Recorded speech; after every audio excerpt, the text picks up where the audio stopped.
చంద్రబాబు నాయుడు గారు. ఆయన ఎన్డీఏ ముఖ్యమంత్రి గారు. మళ్ళీ మేము మాట్లాడేటప్పుడు వాళ్ళు ఇంటర్వ్యూ ఎంత వాళ్ళంతా కఠోరంగా సైలెంట్ అయిపోయారు. ఆయన సైలెంట్ అయిపోయారు ఎందుకంటే టాపిక్ ప్రజాస్వామ్య లక్షణాలు వాళ్ళకి లేవు అసలు. ఓకే ఓకే ఓకే ఆనంద్ గారు వద్దు, ఎమోషనల్ వద్దు, ఒక్క నిమిషం ఉండండి. ఏంటి నరేంద్ర గారు? సార్ ఆయన ఇస్తానండి నాగేంద్ర గారు. ఆయన మాట్లాడుతుంటే చాలా నవ్వు వస్తుంది. వాళ్ళంట మోడీ గారినంట కేవలం ఏమి తిట్టలేదు, కేవలం విభేదించాము. అది కూడా అడ్మినిస్ట్రేషన్ పరంగానే మాట్లాడారు. ఏంటి విభేదించేది? ఎవడా మోడీ? ఒకసారి మీ దగ్గర క్లిప్పింగ్ ఉంటే ప్లే చేసి ఆయన చూపించండి, లేదంటే ఆయన వాట్సాప్ కన్నా పంపించండి. ఎందుకంటే ఆయన బాలకృష్ణ గారు ఏమని మాట్లాడారు తెలుసా? ఇదే మహానాడు స్టేజ్ మీద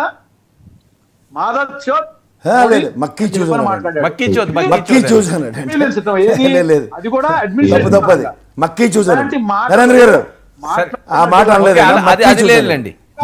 సంస్కారం లేనటువంటి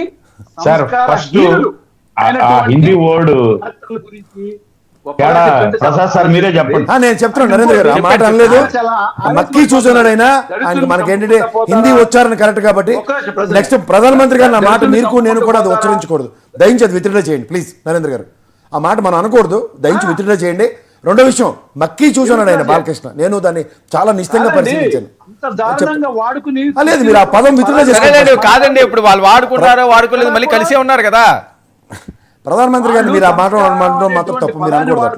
ఓకేలేండి, వాళ్ళకి నచ్చింది వీళ్ళకి నచ్చింది వచ్చే విధంగా ఉంది వాడు మాట్లాడింది. ఇంకోటి నేను చెప్పేది ఏంటంటే దళితుల పాయింట్ ఆఫ్ వ్యూలో ఆయన చాలా బాధపడుతున్నారు. కరెక్టే, రాజ్యాంగ పరంగా రాజారెడ్డి గారు ప్లకార్డులు పట్టుకుని రాజారెడ్డి రాజ్యాంగం ఒకటండి. అసలు రప్ప కోస్తాం అని చెప్పి తీసుకొచ్చిన ప్లకార్డు తీసుకొచ్చిన వ్యక్తి రవితేజ. ఎవరి పార్టీలో సభ్యుడు? తెలుగుదేశం పార్టీలో సభ్యుడు.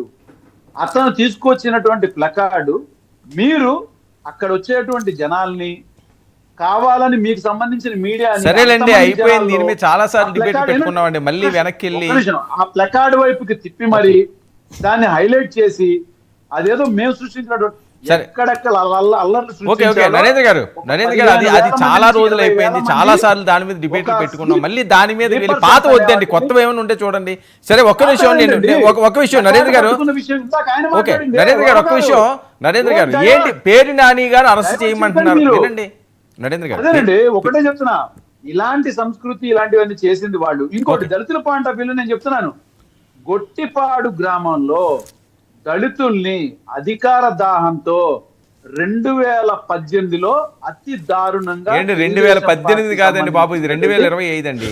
ఇంకా మీరు 2018 అంటే ఇప్పుడు అన్ని అంటే ఎక్కడ అవుతుంది డిబేట్ చెప్పండి. మరి చేసినటువంటి మరి ఏం చేయమంటారు చెప్పండి. ఓకే ఓకే మరి వాళ్ళు మాట్లాడుతున్న పాత్ర మర్చిపోవాలి. సరే ఓకే అయిపోయింది కదా, సింపుల్ గా చెప్పేశారు కదా. కాదండి నరేంద్ర గారు ఇప్పుడు అసలైన కాదు.